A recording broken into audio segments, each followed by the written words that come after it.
Chers amis d'Omerta, je me trouve aujourd'hui à Tchassiviar. Tchassiviar, c'est en ce moment le point le plus chaud du conflit russo-ukrainien. Nous préparons le prochain reportage que vous pourrez retrouver dès maintenant dans leur série d'Omerta, leur série numéro 2, Ukraine, la guerre sans fin. Dans ce numéro exceptionnel, vous allez pouvoir retrouver 3 ans de reportage d'Omerta sur l'intégralité des 1200 km de la ligne de front, de Kursk à Lugansk, à Donetsk, jusqu'à Kherson. Dans ce magazine aussi, vous allez retrouver les meilleures analyses, les meilleures prospectives de ce conflit, notamment avec la participation des experts du Centre français de recherche sur le renseignement. Pour nous soutenir et pour qu'on continue notre travail, pour qu'on poursuive notre travail sur le terrain, eh bien alors procurez-vous ce magazine dès à présent en prévente sur notre site internet www.omertamedia.fr. Merci et à très vite.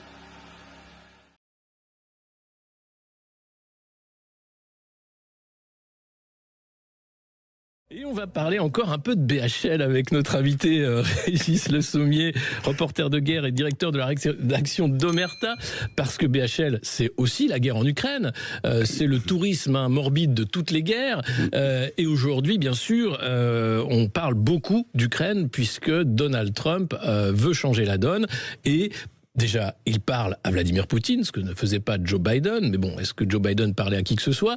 Et il décide d'aller le rencontrer en Arabie Saoudite, on n'a pas la date, mais ces deux-là, Poutine et Trump, veulent en finir avec cette guerre.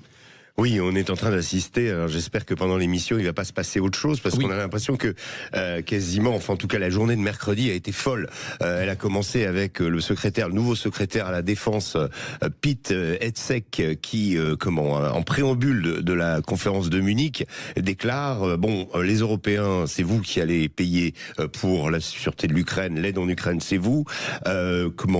L'Ukraine n'espérait pas retrouver vos frontières d'avant 2014, et puis vous n'allez pas rentrer dans l'OTAN. Enfin bref, vous avez un ancien militaire, justement, à la tête du Pentagone, qui dit les choses cash. La journée se termine par un coup de fil de 90 minutes entre Poutine et Trump. Le premier coup de fil depuis très longtemps entre les deux présidents des deux plus gros arsenaux nucléaires du monde, qui ont décidé de s'entendre, de faire la paix en Europe, sans l'Ukraine. Sans l'Union européenne, on va dire. Voilà. En gros, alors, Volodymyr Zelensky appelle Trump pendant la journée, qu'il le rassure. Conférence de presse juste après, et Trump dit oui, nous allons faire des élections en Ukraine, et la cote de popularité de Monsieur Zelensky est pas terrible en ce moment. Sous-entendu, s'il pouvait ne pas être l'interlocuteur pour la négociation, comme le veulent les Russes, alors ça donne l'impression quand même que Trump déroule le tapis rouge à Poutine, le réinstaure dans la communauté internationale. On est quand même face à un personnage qui était un paria pendant 3 ans et qui tout à coup se retrouve face à l'américain, ce qu'il a toujours souhaité. Il a toujours souhaité qu'il y ait des relations bilatérales, et que finalement le pacte de sécurité qu'il appelle depuis longtemps soit fait avec les Américains directement. Et là, il est comblé. C'était la journée mercredi, c'était la journée de Poutine. Tout ce qui a été dit par Pete Hegseth, le secrétaire de la Défense, va dans le sens du projet de paix poussé par les Russes. Pas de retour aux frontières de 91, pas d'adhésion à l'OTAN, des zones démilitarisées, enfin faire de l'Ukraine une sorte de pays neutre, ce que veut Vladimir Poutine. Et puis Vladimir Poutine qui en a profité pour inviter Donald Trump et Xi Jinping à la prochaine, au 9 mai, la journée des héros. Et ça, c'est quelque chose que ne supportent pas en réalité les responsables non élus de l'Union européenne, que ce soit Kaja Kallas ou Madame von der Leyen. Qu'on n'entend pas. Madame von der Leyen, elle attend les ordres. C'est compliqué. Là, on la voit. Par contre, ce qui est quand même assez terrible, je pense, c'est qu'en même temps, ce qui est en train de se produire, je pense qu'il faut en être conscient, c'est que non seulement Donald Trump dynamite tout à l'international, à Gaza avec ses projets de Côte d'Azur, mais également quand il tord le bras du Hamas en le disant il va y avoir le feu de l'enfer, hier communiqué du Hamas, nous allons libérer les 2 otages comme prévu samedi, alors que le processus était arrêté. Donc quelque part là, ça a l'air de marcher. Quand il arrive en Ukraine, finalement il ne fait que mettre en pratique ce qu'il a dit, pendant toute sa campagne. Bien sûr. Et il expulse ses Européens. Mais ce qui est en train de se passer, et je pense qu'il faut vraiment en avoir conscience, on est en train de changer d'époque. L'Europe, l'Union européenne qui a, avec l'administration Biden, avait le lead, on va dire, sur le monde occidental, aujourd'hui est en train de vivre peut-être ces derniers jours, et je prends en particulier cet exemple de l'Allemagne qui me paraît très intéressant, puisqu'il y a une combinaison de choses avec cet attentat horrible à Munich, le 5e en 7 mois, qui sur le sol allemand, qui va venir naturellement renforcer l'AfD. Oui, parce que je rappelle, c'est un attentat donc terroriste par un réfugié afghan qui a utilisé une voiture bélier pour rentrer dans un cortège de manifestations. Tout à fait, et ça se passe à Munich, l'endroit même où il y a la conférence sur la sécurité, conférence à laquelle assiste le vice-président des États-Unis, J.D. Vance, et J.D. Vance décide de ne pas rencontrer le chancelier Olaf Scholz sur son propre sol en disant nous n'avons choisi de ne pas le rencontrer, de toute façon il n'en a plus pour très longtemps. Oui, les élections, il va être battu, ce mois-ci. Les élections ont lieu dans 10 jours. Évidemment, Kurzweiner de la CDU est le grand favori, mais l'AfD est juste derrière. Et l'AfD, n'oublions pas, elle est poussée par Elon Musk, donc l'équipe Trump. Et pourquoi elle pousse l'AfD? Parce que l'AfD, dans son programme, dans le programme d'Alice Weidel, il y a le départ de l'Union européenne. L'Allemagne promet qu'elle quittera l'Union européenne. Alors qu'est-ce que ça va être l'Union européenne si l'Allemagne s'en retire? C'est un peu comme l'OTAN sans les États-Unis. Tout à coup, c'est une coquille vide. Il y a ce risque-là aussi de voir les États-Unis se retirer de l'OTAN, comme ils l'ont fait de l'OMS et d'autres structures internationales, les accords de Paris, et on a l'impression quand même, encore une fois, que les Européens sont les dindons de la farce. C'est-à-dire qu'on les a fait payer pour cette guerre, qui était une guerre par procuration de Washington contre la Russie, et aujourd'hui, c'est nous qui allons payer les pots cassés, la démilitarisation de l'Ukraine, etc., etc., avec l'aval, en fait, des dirigeants européens comme Emmanuel Macron, comme M. Scholz, qui sont tout à fait d'accord, en fait, avec cette idée d'être des paillassons, en réalité. Alors, Emmanuel Macron, dans une interview au Financial Times, appelle à faire face au choc Trump, ce qu'il qualifie de choc, et à que ça doit justement susciter en Europe un électrochoc. Mais comme je vous décris cette situation en Allemagne, qui est un petit peu le maillon faible de l'Europe, qui est déjà elle-même très faible, il est difficile de penser que l'électrochoc va arriver. Et moi, je pense que c'est pire que ça, c'est-à-dire que l'Europe n'a pas le choix que d'accepter ce que Trump va lui dire qu'elle doit faire. Avec ce souhait des Américains qui potentiellement va se réaliser. Encore Pete Hegseth, qui balance un scud et qui dit, donc secrétaire à la défense, qui dit la présence américaine en Europe ne sera peut-être pas indéfinie. C'est-à-dire fermer la base de Ramstein en Allemagne avec plus de 40 000 GI qui sont à l'année. C'est ce que Trump avait voulu déjà. Il avait déjà parlé de ça. Ce qui est intéressant, c'est qu'il a parlé du Groenland, vous parlez de toutes ces choses-là. Trump les avait déjà exprimées lors de son précédent mandat. Il était moins armé, on va dire. Moi, je me souviens d'une discussion avec un conseiller de Trump aux États-Unis qui me disait, quand on a été élu en 2016, on a fabriqué l'avion en vol, alors qu'on était déjà en vol. Donc, il est arrivé un peu démuni. Il s'est pris, on va dire, étant considéré comme illégitime par beaucoup de gens. Y compris chez les Républicains à l'époque. Voilà, il a été torpillé pendant tout son mandat. Là, il est prêt. Il a son équipe en ordre de bataille. Hier, rappelons-le, Tulsi Gabbard, donc très hostile aux interventions, a été confirmé. Robert Kennedy Jr. arrive à la santé. On est face à des gens avec Marco Rubio, avec le chef du Pentagone, avec Elon Musk, qui ne sont pas là pour faire de la figuration, qui ont un rôle bien précis. Et voilà, le rouleau compresseur est en route. Et tant pis pour nous, je vais dire les Européens, c'est triste. On rate le train encore une fois, et c'est vrai qu'il s'est passé en 3 semaines plus que en 4 ans de mandature Biden. C'est assez incroyable. On va marquer une courte pause et se retrouver avec notre invité. À tout de suite sur Sud Radio. Alexis Poulain, sans réserve, l'invité. Et on se retrouve avec Régis Le Sommier, reporter de guerre et aussi directeur de la rédaction de Omerta, pour parler de ce changement total des États-Unis sur l'Ukraine. Après le coup de fil remarqué de Trump et Poutine, les déclarations, et on a l'impression que le gros perdant dans l'histoire, c'est quand même Volodymyr Zelensky, puisqu'on parle de faire des élections en Ukraine. Lui n'est plus président officiellement, son mandat s'était terminé il y a de ça quelques mois. Je ne pense pas que les Ukrainiens lui renouvelleront la confiance après le massacre qu'a été cette guerre, ça me paraît compliqué, et lui demande de continuer en fait avec les supplétifs de l'OTAN et de l'Union européenne pour avoir une assurance en quelque sorte. Alors c'est très intéressant, évidemment la position de Volodymyr Zelensky est très délicate. Moi j'ai pensé d'abord, quand j'ai entendu ça, à l'Ukrainien dans sa tranchée. Ça m'a rappelé cette phrase qui avait été prononcée, qui avait rendu célèbre John Kerry, vous savez, le sénateur, grand diplomate américain et ancien candidat à l'élection présidentielle, qui quand il était au Vietnam, il était à l'époque jeune capitaine, avait été auditionné par le Sénat américain et avait eu cette phrase incroyable, c'était vers la fin de la guerre, il avait dit: comment vous expliquez à un homme qui doit être le dernier à mourir pour le Vietnam? Là on en est exactement, et je me suis dit, le soldat ukrainien dans sa tranchée, il a dû se dire ce matin: ça vaut vraiment le coup de repartir à l'assaut aujourd'hui à Chassiviar, à Toretsk, dans ces trous du Donbass dans lesquels les gens vivent un enfer, ces soldats qui sont sursollicités, qui ont vu leurs camarades mourir. J'ai pensé à ça. Alors effectivement, Zelensky fait un peu pitié quand on le voit se débattre dans tous les sens. Il a sa dernière carte qui est Koursk, où il veut la mettre sur la table. Il l'a proposé hier. Il a dit aux Russes, on va faire des échanges de territoire. Et là, ça a été radical. Avant la fin de la journée, Dimitri Peskov a pris la parole, a dit il n'y aura aucun échange de territoire. Donc Zelensky, en effet, a appelé Donald Trump, et puis Donald Trump immédiatement après, il a voulu le rassurer. Donald Trump ensuite a dit voilà, on va faire des élections et Monsieur Zelensky n'est pas en forme.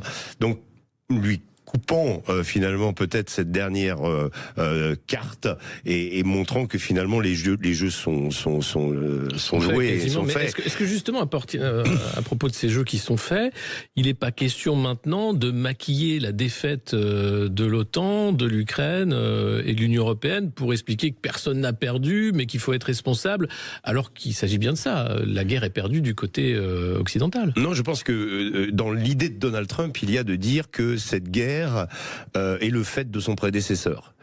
S'il accélère la manœuvre en ce moment, c'est pour ne pas qu'on lui impute une capitulation possible, parce que le tempo opérationnel sur le terrain s'est accéléré. C'est-à-dire qu'il est obligé de naviguer à vue aussi, parce que Poutine va être plus gourmand dans l'accord. Il y a quand Trump a prononcé ces mots de paix en disant qu'il serait le faiseur de paix et qu'il arrêterait la guerre en Ukraine en 24 heures, à l'époque, les troupes russes avançaient beaucoup moins qu'elles ne le font aujourd'hui. Il n'y avait pas ces signes que l'Ukraine peut craquer et que la Russie peut conquérir beaucoup plus de territoire. Donc ça veut dire que le déséquilibre est là et que le temps joue pour Vladimir Poutine clairement et contre y compris contre Donald Trump. Donc il a voulu prendre le taureau par les cornes, comme il fait toujours, bousculer ennemis et alliés et se mettre au centre du jeu. Là, il n'est pas quand même tout à fait au centre du jeu. Il est face à quelqu'un qui, certes, Trump a donné beaucoup. On a presque eu l'impression alors certains ont comparé ça au pacte germano-soviétique. Enfin bon, je crois qu'il faut pas, ou au nouveau Yalta, etc. Il faut essayer de regarder la situation telle qu'elle est aujourd'hui. La situation sur le terrain pour l'Ukraine, sur le pays, est absolument dramatique. Quand Trump dit il faut arrêter cette guerre, il faut arrêter cette guerre. Le problème, c'est que 6 mois s'écoulant, même si le front ne bouge pas, il y aura encore 30 000, 40 000, 50 000 morts en plus pour rien. Donc si vous voulez, je pense que dans l'idée de Trump, il y a de faire endosser totalement la responsabilité à Joe Biden. D'ailleurs, il l'a dit, hier. Il a dit que cette guerre n'aurait jamais eu lieu déjà plusieurs fois si il avait été président, et qu'elle a eu lieu parce que Joe Biden a annoncé que l'Ukraine allait rejoindre l'OTAN, ce qui était le fil rouge, enfin la ligne rouge des Russes. Et donc il impute vraiment ça. Il ne veut pas cet héritage. Il veut aussi, et ça je pense qu'il y a aussi ça chez Trump dans l'équation à prendre. L'objectif c'est la Chine. Le grand mano à mano ça va être la Chine. Et la Russie a été à la faveur de cette guerre poussée dans les bras de la Chine. Et ça c'est une vieille peur kissingerienne qui retrouve un enracinement chez Trump, c'est-à-dire l'idée qu'il faut rattraper un peu la Russie, quitte à faire des concessions pour ensuite affronter la Chine, parce que il y va du leadership américain dans le monde. Mais justement, rattraper la Russie, il n'y a pas que Donald Trump qui veut le faire. Enfin, l'annonce de la reprise des relations diplomatiques entre les États-Unis et la Russie a été accueillie par les marchés très très favorablement. Incroyable. Parce que justement, le marché russe perdu via les sanctions a fait beaucoup de mal aux multinationales. Oui. Pourtant, les Anglais veulent accélérer encore les sanctions. Madame von der Leyen aussi parle de nouveaux paquets de sanctions, etc. Or, on voit bien ce qu'ont fait les sanctions. Aujourd'hui, l'Allemagne est dans un état calamiteux du fait de ces sanctions. Bien sûr, je pense que l'Allemagne, alors c'est pas exprimé clairement par la CDU dont on parlait tout à l'heure, mais par l'AfD, c'est clair, rebrancher le tuyau, c'est-à-dire refaire que le gaz à bas prix venant de Russie, qui est à la source du Deutsche Qualitat et de l'industrie allemande et de sa puissance financière aussi, eh bien que ça, en fait, l'Allemagne s'est suicidée. Nous, un peu moins, on a moins parce qu'on a notre mix énergétique avec le parc nucléaire qui est là, qui nous a permis de mieux résister. Mais pour les Allemands, ça a été une véritable catastrophe. Donc on leur a demandé d'appuyer sur la tempe et de dire bon, voilà, Nord Stream a été plastiqué, on ne sait pas trop par qui, mais on se doute quand même bien, et que voilà, à partir du moment où le nœud est coupé, l'Allemagne revenait dans le giron des États-Unis. Aujourd'hui, c'est un peu différent. Alors, il y a quand même eu des paroles de J.D. Vance ce matin qui mettent en garde quand même la Russie si elle n'accepte pas ce plan de paix. Il a à nouveau parlé de sanctions possibles. Donc on est quand même dans un moment où Trump a donné beaucoup à Poutine, il attend en retour, mais ce qui est absolument incroyable, c'est qu'on va se retrouver, je pense, en Arabie Saoudite, avec donc MBS en hôte, Poutine, peut-être Zelensky, Trump, ça ressemble, en effet, alors j'ai dit tout à l'heure, fallait pas trop faire des correspondances historiques, mais ça ressemble un peu à Churchill qui tenait la chandelle pour Staline et Roosevelt à Yalta.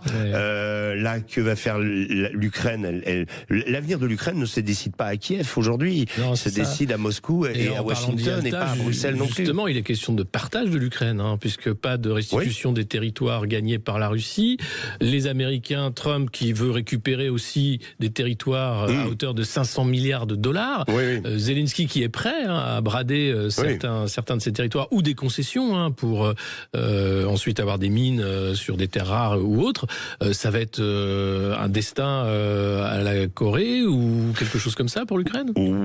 Disons que si ça peut être un destin à la Corée, en imaginant qu'il y ait le Sud et le Nord, le Sud économiquement s'en est plutôt pas mal sorti quand on regarde historiquement, et puis c'était quand même la zone où s'étaient produits tous les combats pendant une grosse partie pendant la guerre de Corée. Donc là, oui, il y a eu des destructions. L'Ukraine est exsangue, elle n'a plus d'hommes. Il y a tout les infrastructures électriques à refaire. Il y a beaucoup de choses des centrales nucléaires. Je pense à celle d'Energodar. Moi, j'étais faire un reportage là-bas. Les six